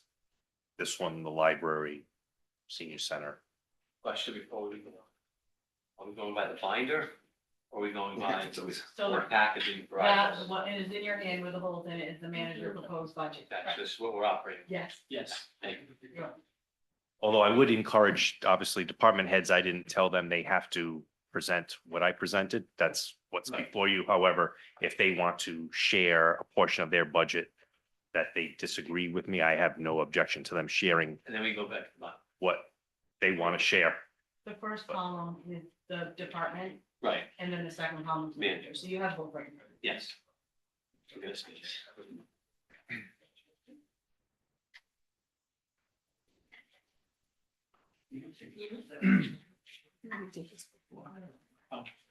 Yeah, you set us up the last couple of years, whatever. Yeah, well, it didn't work, it It's didn't page work out. 27. What happened, Mary? Yeah, well, the pages, we gotta work on that, It's because I know. of the way it gets Yeah. printed for department. but the tab there should be a tab associated with this, so we can go right to the page. More money. Essentially, Tabs are you have to expensive. stuff the binder in Right. advance on it Which, to make it which we got it efficient tonight, but yeah, But, yeah. that's fine, yep, for next time. yeah, perfect.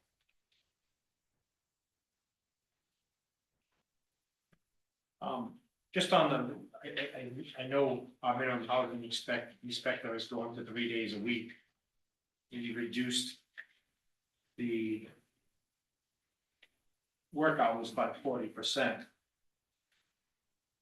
How do we come up with that salary? Did we reduce salary by 40%, or did we reduce? Number was 40%. Well, if he's down Monday, Wednesday, Friday, is 5 days a week. 2 days out of 5 is 40%, pretty quick there, so that's my. I was told 4.8 hours a day, so. 4.8 hours a day, but he's reporting Monday, Wednesday, Friday, so how many hours is that? Well, those are two different things.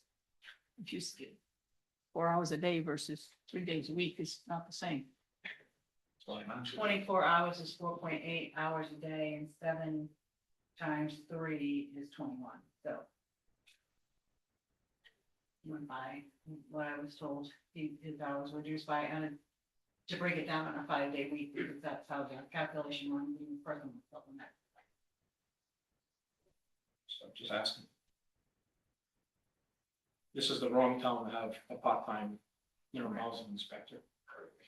Hate to be that way, but No, I don't want to get into obviously personnel matters here, but that was a request that was granted with the intent to study on how it works and adjust accordingly, whether We could probably. whether we could need, probably use 2 or 3 of them. whether there's interns, additional part-times, but again, it's sort of a personnel matter that No, we'll address as needed. I understand that, but I'm looking at Right. a salary matter. We're looking at every dollar during this budget time. And it's a 40% work decrease, but a 20% pay decrease. That's what I'm trying to say here. If you take your hourly rate, I'm gonna say 37 hours a week at the 63,684, then take the hourly rate at 44,000.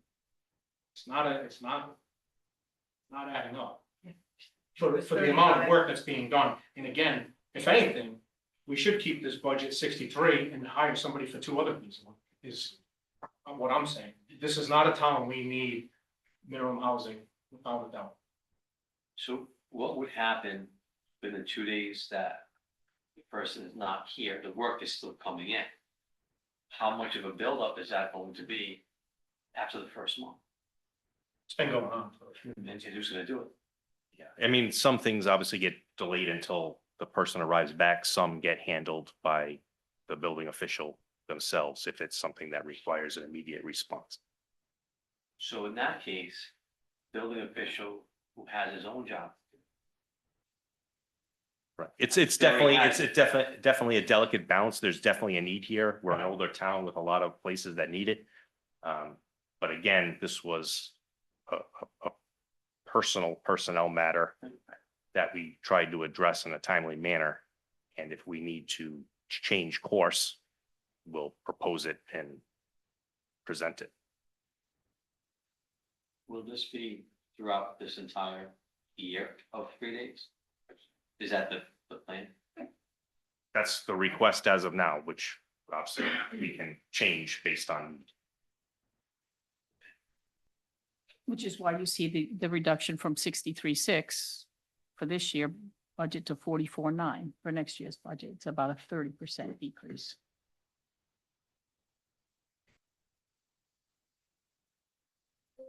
It gives us a little wiggle room.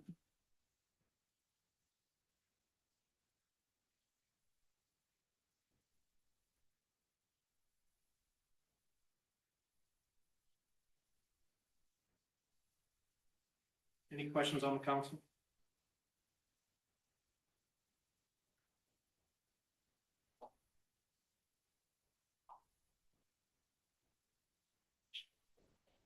And again, I just want to make it clear, it's not an attack on the individual. It's a discussion about the finance. This is a budget hearing, budget meeting. And this is a question I asked 2 weeks ago. I know to the finance director, I asked a question.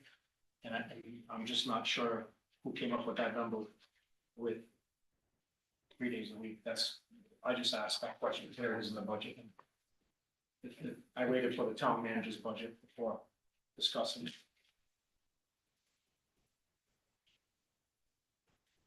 Any questions on building? Tax assessor?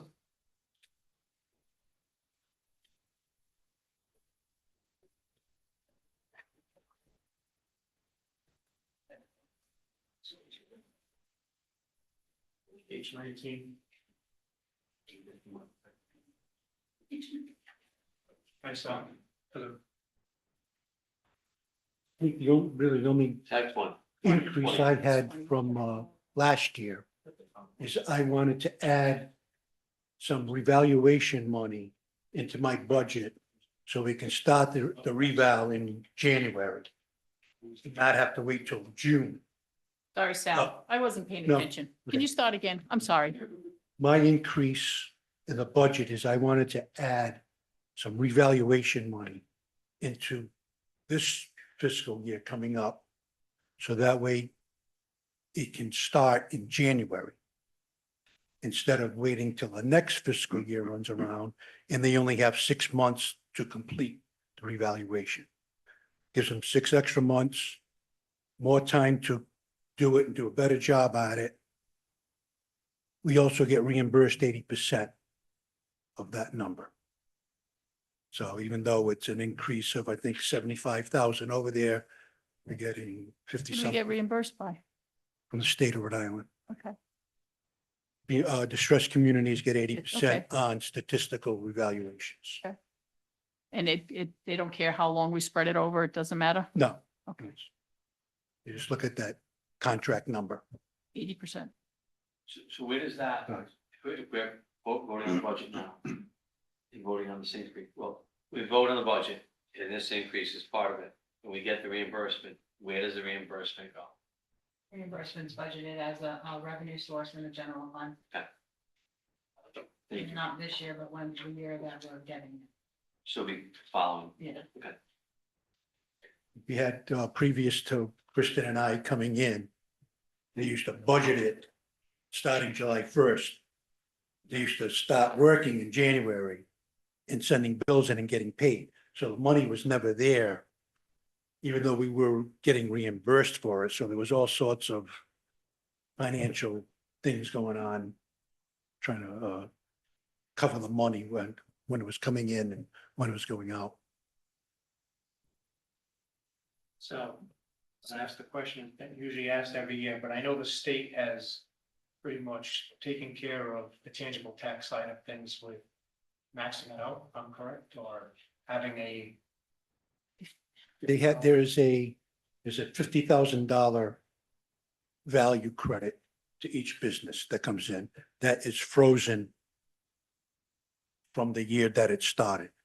I believe this was the second year, this fiscal year. So 2 years ago, there was whatever our tangible situation was, we got reimbursed on that number. In your part-time assessor, whatever.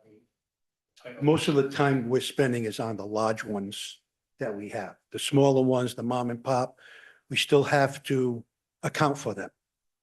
So it's not like we don't have to do the work anymore. We still have to put them on the tax roll if they're there. Just this week, as he was going through the statements that were coming in, we found a couple of companies that I don't know if we would have found them without him thoroughly going through each one.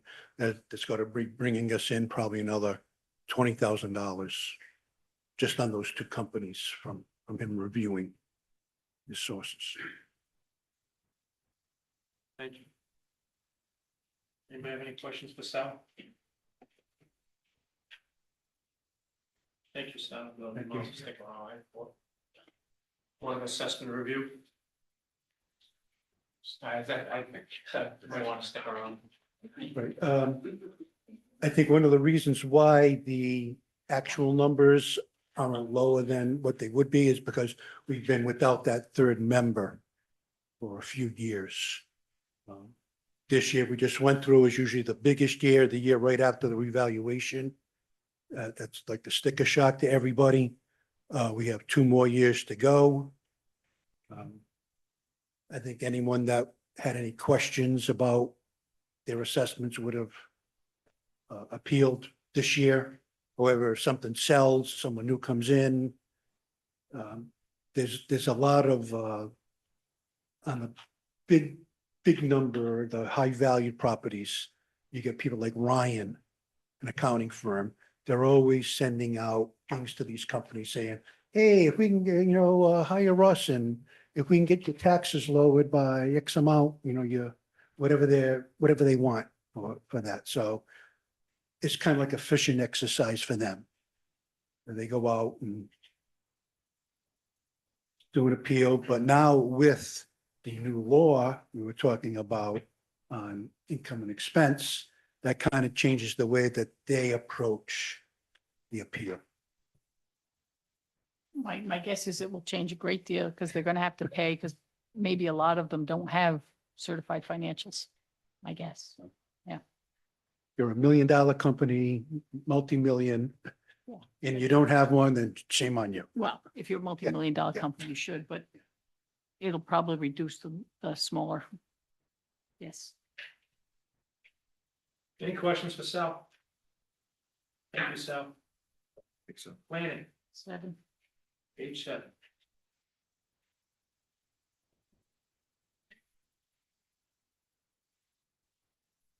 Hey, Marilyn. how are you? What you got for us? I have nothing. I have little or no requests at all, except for my comprehensive plan. But I know that's a lot to put aside every year. We've got 4 more years before we have to have one done, and we'll have to probably go out for RFP in another 2 years, just so that we can get someone on board and then complete the project in time so that it's approved before it expires.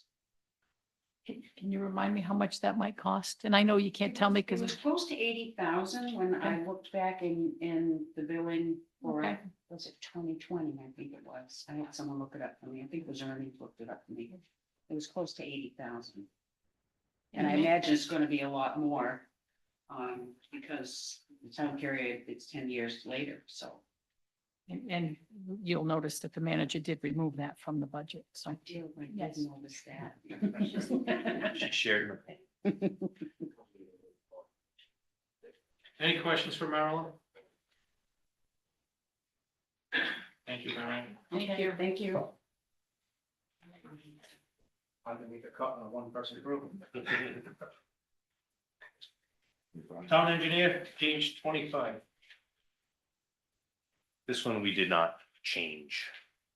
The number of projects and a few things that I anticipate needing assistance with. For engineering consulting services, I left it the same. Any questions on that? Zoning,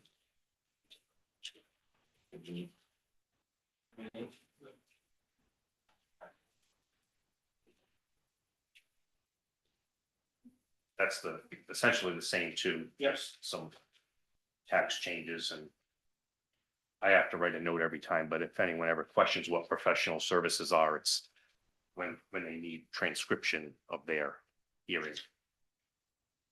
What this is. Any questions on zoning? UPW.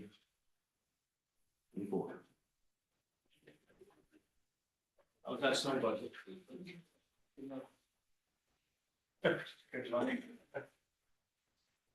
Oh, that's no budget for something. Right on target. Yeah, I'm sorry. Right on target. I don't think anybody was on target this year. No, just to give you a little overview of Don't last say year. I didn't want you, sorry, don't say I didn't want you to begin with. And I did, Well, right? by then it was too late. Just an overview of last year, what we, DPW did. Now you brought up the snow removal, you know, we came a long way from last year. We had record-breaking snow, the blizzard of 37 inches of snow, and, the DPW, we had the roads opened up in 25 hours passable for, the residents and emergency personnel. That's outstanding with the amount of snow we had and the, personnel. It was a fantastic job. The guys did a fantastic job. Last year also that we repaired 47 drains and sewer covers and rebuilt 13 drains from the ground up. We also did a drain piping job of 200 feet and added a manhole in Patuxent Terrace to resolve a draining issue. We also had 10 roads repaved, also repaired, and we also repaired and replaced 16 sidewalks. All in all, we had a very productive year. The guys at the DPW were tremendously hard and did a fantastic job and deserve a lot of credit. That being said, any questions? Any questions for Jeff?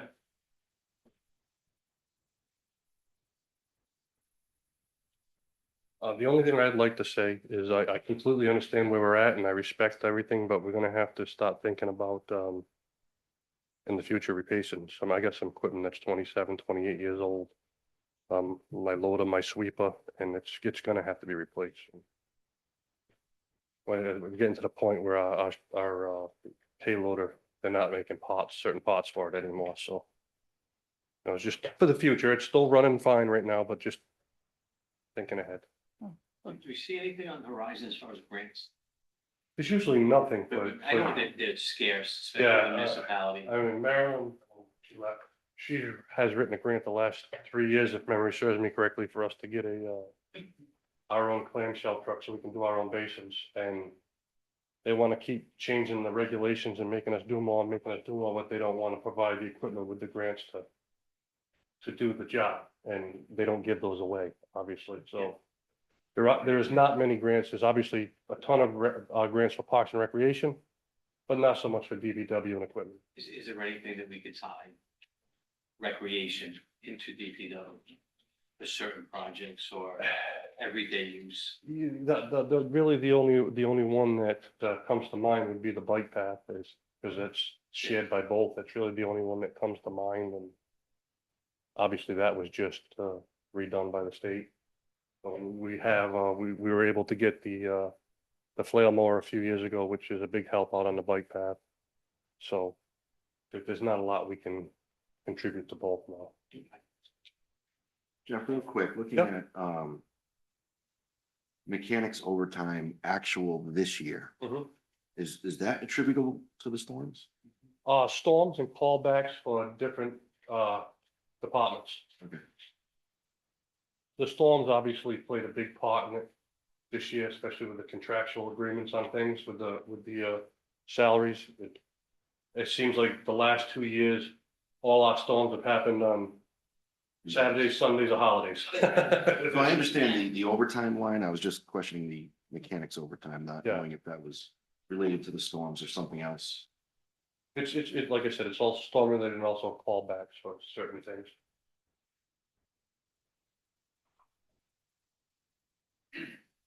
And obviously with storm, the major winter needs. I could stand up here and ask for 500,000 and that may not be enough. It's a hit or miss. You never know. So. And then when I spoke with you, we talked about potentially, how much are we looking at getting back, maybe from the state, or like from when they declared a state of emergency? For this blizzard, A blizzard. and we have another Zoom tomorrow. I don't want to sit here and tell you how much we're getting back because I don't know. We could get some. But we could be getting something back. Chief Varone could speak more on that. Right now, we're trying to discuss things and see if we can get more. Is it something by, Do we get more for damages? No, is it a town by town, or is it the state will get a certain amount and then spread it out? I'm not positive on that, whether it be the town by town or not. I don't wanna Everybody speculate has on that. submitted a rough estimate on Gotcha. what their expenses were. And I know Chief Barone and Chief Norberg have been working diligently on it. One of the issues is that those federal declarations typically only cover a finite number of hours or days. So if it's a 48-hour period, can we slide our 48 hours along those week-long time to maximize our recovery? We're hopeful that they might extend it by a few more hours. Because obviously we had expenses running Yeah, week in and a half, right? in excess of a week to do some road widening and clearance. And how long was the state of emergency? I mean, 2 days, right? No, for the purposes of the storm recovery, it was in effect for Yes. in excess of a week, but right, Oh, for personnel, it Yeah. was just Yeah. those couple of days. Yeah. And I don't know if you looked at the amount FEMA puts on certain equipment, but it's my personal opinion, it's nowhere near what it's worth. But I don't. better think that- than nothing. right? Yes, agreed. Jeff, one other thing, what constitutes storm services? What is it? Storm services is what we pay our vendors, and as you can see, last year our budget was 50,000, but we also added the rental of 2 trucks to that. Okay, so that's- Yeah, okay. that's in there also, so that's why I upped that line item to offset for paying our vendors plus the rental of 2 trucks. We're anticipating doing that again? Yes, I've actually already secured them for next year. I was questioning that. Hmm? I was questioning that earlier on and I was It's not wrong. completely understandable, I but was yeah, wrong. that's the reasoning for it. Okay. Any questions for Jeff?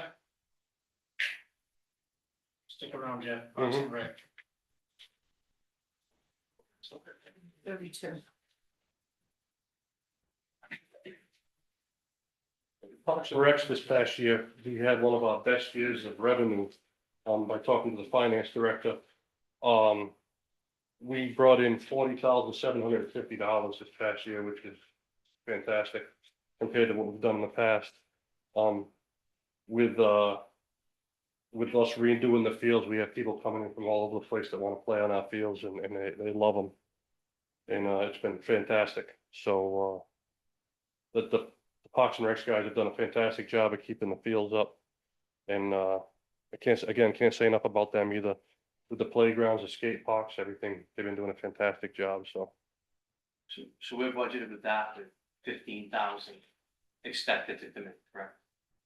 You're talking about the revenue? Revenue. 15,000 is what we budget, yeah. So anything that comes in over the 15, that goes into a special account, correct? No, we decided that the actual, whatever the actual is, 50% of that would go into the special account. So if they collected 40,000 this year, 20,000 would go into that special account.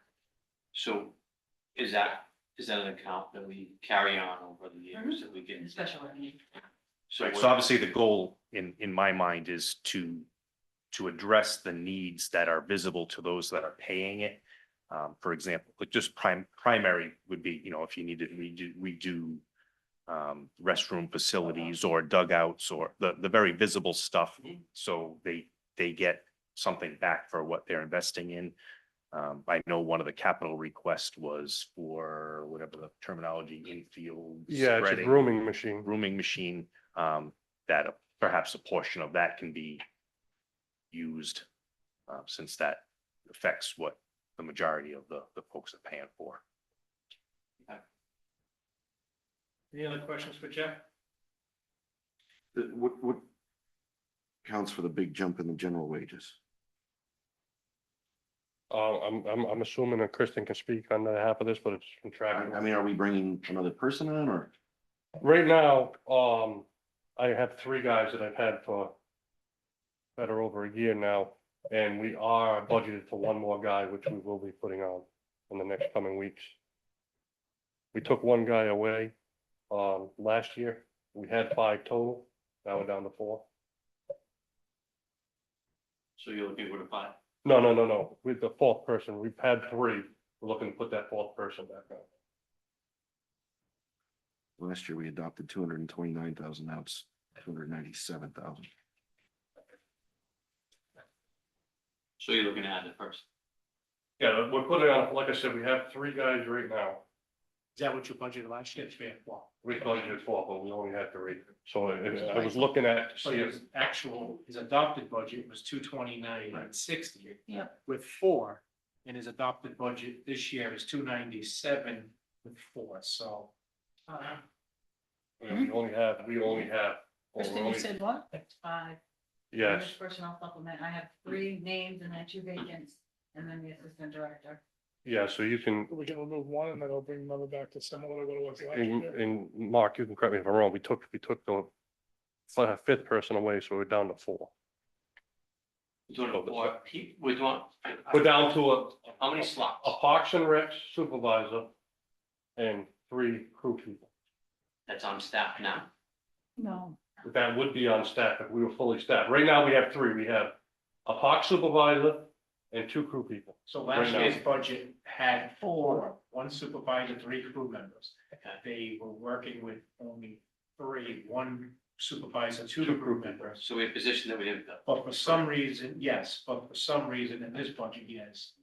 1 supervisor, in this budget before us tonight, 1 supervisor, 4 crew members, but he says he doesn't need 4 crew members, he can do 3. Yeah, we had We have to readjust. we had taken number's that out fine. last year. It was not, Okay. to my knowledge, we then. That's why rebudgeted Mark for brought it out, Okay. because why is it second So thousand? Kristen, that's gonna be 4 now instead of, So we can propose during the first public okay, hearing to. but there, reduce- that is 5 currently. Okay, thank you. I didn't even notice that, so thank you. Any other questions for Jeff? Good catch, Mark.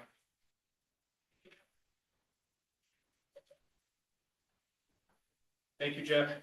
Thanks, Jeff. Thank you, Jeff. Town manager, page 6. Essentially no changes there.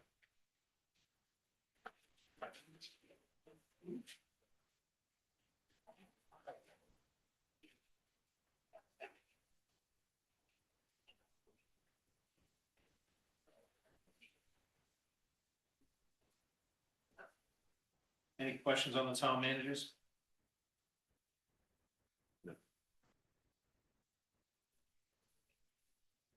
Finance. Mine is relatively the same, salaries and benefits, all contractual, pension, contractual. It did come down, but That's something. page 18. The audit number is the audit plus what we paid for the OPEB valuation. The software is for the infinite visions, our portion is the school.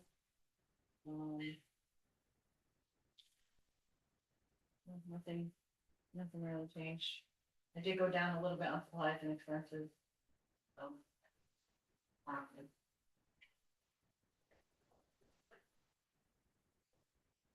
Any questions for Kristen? Thank you, Kristen.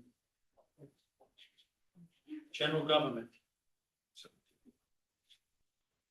General government basically stayed the same as far as, we're budgeting for sellback, for severance payments, a little bit up on dental, for retirees and a little bit up on health insurance for retirees.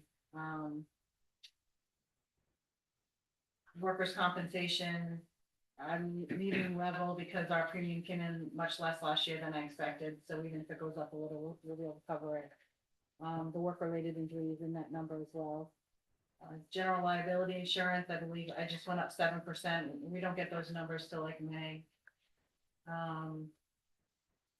We came down on, well, Mark adjusted computer services down to 3,000 because we're not going to be paying for merit anymore. And that's about it. What is it that we'll take?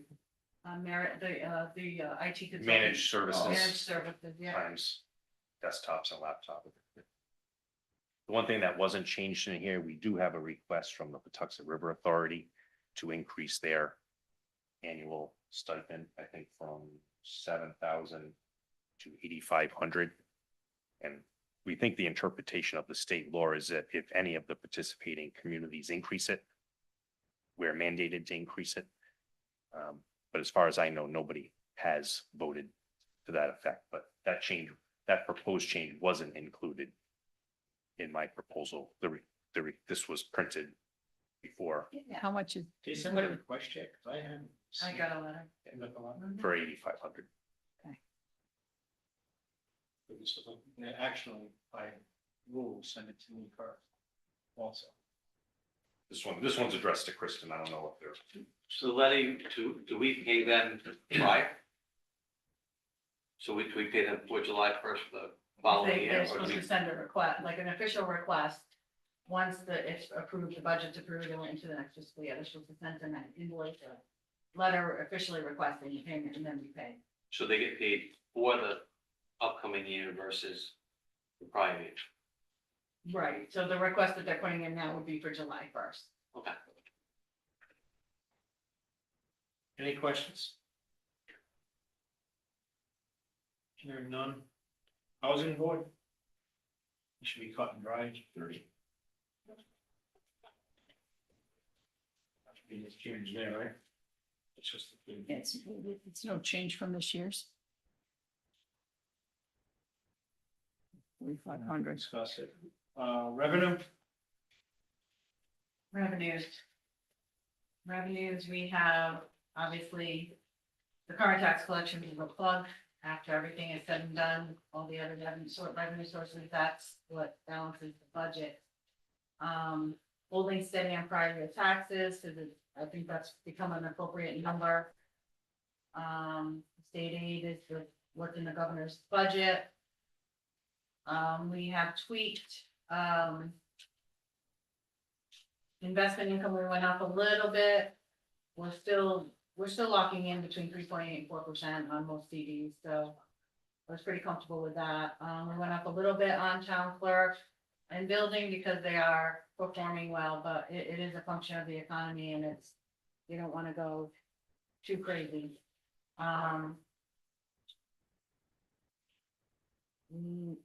Pilot, I adjusted up because we have been getting more than 84,000, so I estimated at 90,000. I don't know that number until closer to the end of the budget season. Sewer admin fees is a result of that calculation, and that is it. Everything else pretty much stayed the same. And the tax collection is at 97. 97.7 is what we landed on last year. So we've kept that. Right now, yeah. Yep.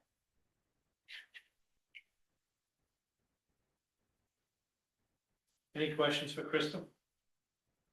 Thank you. Street lighting.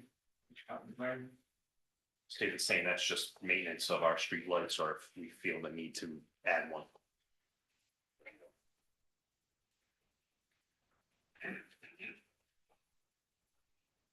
Any questions on street lighting?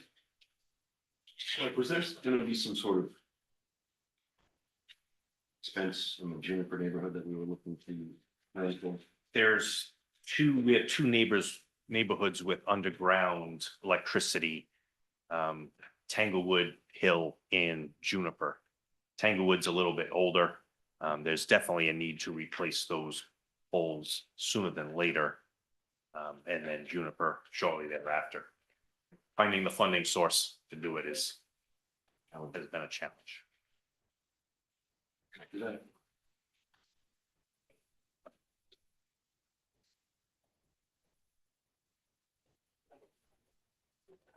That being said, any questions for the town manager on this budget? Workshop. Workshop is, And we do have a civic center workshop coming up right after this. but the next minutes for workshop is That's at the Tuesday, same time, 6 o'clock. 6 o'clock next Tuesday. I need a motion to adjourn this. Or adjourn, motion to adjourn. Second. Moving second, any discussion? All in favor? Aye. Opposed, and we'll get right in. Sorry, Jim, if I could just go right into the meeting called to order. Today is Tuesday, March 17th. It is now 7:59 PM. Fiscal 27 workshop for the West Warwick Civic Center. Does everyone have a copy? Yeah. Perfect. Yeah. Just No. note- Several. Okay, perfect. It's just everywhere. 2 pages. Just noting for the record that all council members are present. No, she wrote the tree. Yes. So, need a big dance. Yeah, I've got it somewhere. I have this other one. All right, Lauren. All right, good evening. I'm gonna make this as quick as possible. As we all know, this is a proposed budget guideline, not the same as everybody else's. It's basically whether or not I have the rentals, then I have staff, I need supplies, all that good stuff. I just want to reflect just really super fast, and I promise that I will cut this way down from what I actually wrote. This is my 10th budget that I've done here, so when I first started, it was FY 17, and the total revenue for the entire year was $363,251.50. Fast forward to February 28th of this year, just alone in the ice rink, the revenue is $409,705. Year to date with both buildings is $574,286.51. Over the last 10 years combined, the Civic Center has, obviously we've had our bumps and we've had little things that have happened throughout, but the revenue is a little over $280,000 for the last 10 years. So, which, I'm super excited about that, we're able to, during the day, it's used for the middle school, the high school to be able to utilize the buildings for gym and after-school sports. Each local sports league within the town uses the buildings.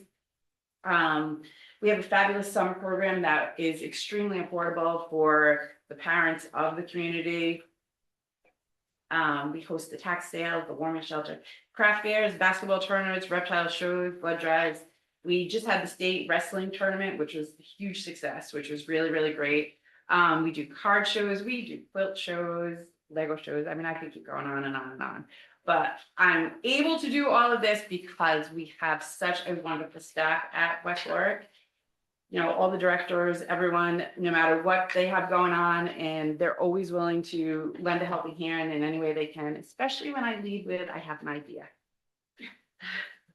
So Most days. most days, right? So, it is scary sometimes.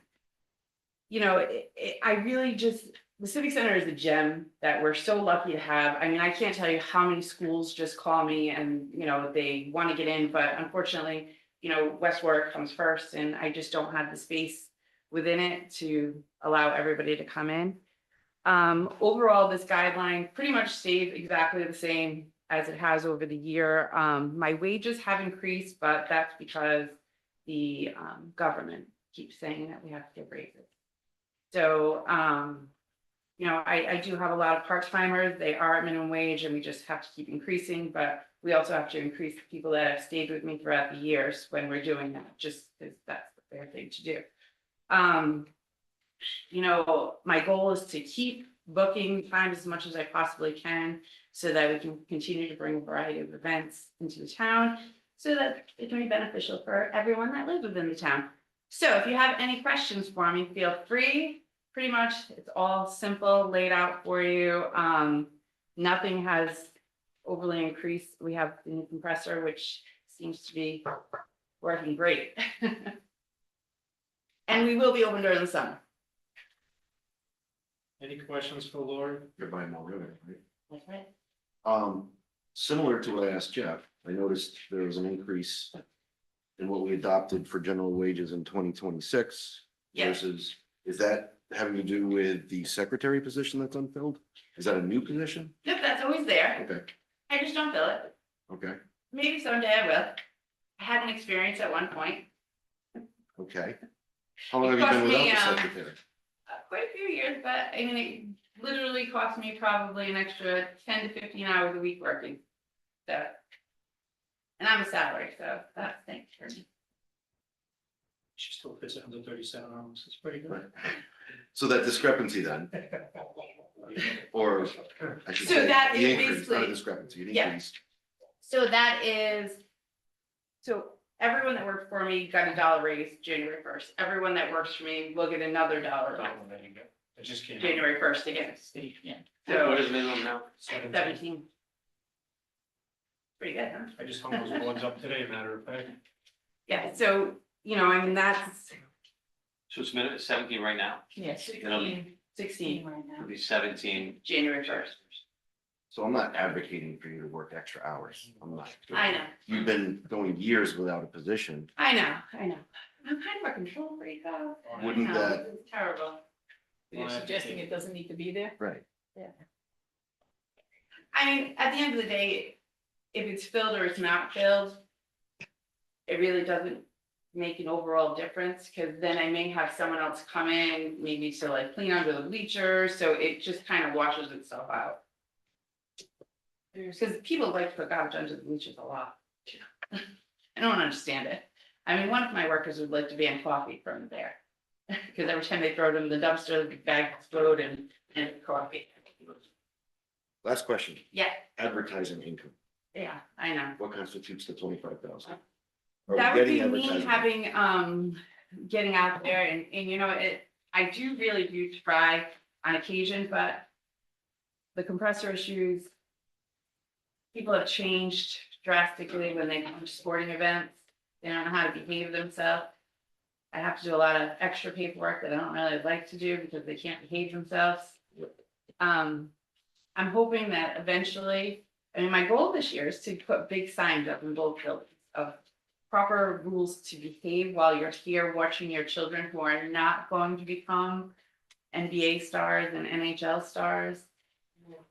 But, you know, that might be a little difficult, but There are a few roll through there. yeah, just a couple, yeah. And, you know, I mean, I get it, like, but, I mean, just some of them are, But that number, that 25,000 for advertising revenue, it's realistic. are we getting that? No, How far off are we? probably about 20. Okay. It's just, you know, needing more time. I mean, to get advertising, So basically, you're the I'm one everybody. drawing it in. Yeah. And if we had a secretary, maybe you could have more time maybe to I'll have spend some on that. time, yeah. Yeah, maybe I'll Or even- highly or consider it. even if it wasn't a secretary, if it was a, An advertising person? right, but it would be Yeah. it would probably be a smaller budget than the secretary, right? And Yeah. because they wouldn't have to work full time. Yeah, maybe it's something that I can like come up with some sort of idea. And like, maybe they get some sort of commission And or I something. truly do hate to hash up old things. Yep. But one of the first things we discussed when I got on the council The was scoreboard, the scoreboard. yeah, And They there have was a vendor spots who in didn't come through once, Yeah. right? Yeah. And they're still not coming. we didn't go with them, they don't have someone Oh, else. wait, I thought we were, No, we No. said no door, Yeah, we declined. which I Oh, disagree never mind. with. Yes, yeah, we Yeah. said no. So that was, yeah, I would have free advertising on my beautiful black scoreboards. But they're there. Previous to you too. I think I kind of fell right in the middle of that whole We thing. said no to that. Yeah, it was interesting. It was. But you have really nice scoreboards though. Yeah. They're very loud when the horns go. That's good. They're great. They keep track of everything. They have little As a cards. scoreboard should. Yep, they have little cards that can go on the scoreboards to keep track of different sports. So, you know, not that. All I Any got. questions for Lori? I know she wants to stay here later tonight. I know. It's sad and last, I'm like, wow, I'm the only one in the room. Nah, you got some friends. I do. I have some great friends. Again, He even stuck around there. Everybody else, as soon as they were done presenting, they ran out the door. I don't blame them. All right, thank you, Lori. Thank you. Thank you. Thanks, Lori. Okay, next Tuesday, Tuesday at 6 o'clock. you have any questions? Bring them up. I'll make a motion to adjourn. Sure. We're not discussing this next Tuesday. It's gonna be the next The 7. next group, yeah. Okay, Police, so fire. I will not be here next Tuesday with a family commitment, so I will do my homework. Is somebody had a question I didn't, so I do my homework and I, no, I didn't question. no, so if I have any questions, could I send them to you or you? Send them up. Okay, Yeah, I'll share them with the department heads first. thank you. Yeah, can do adjourn.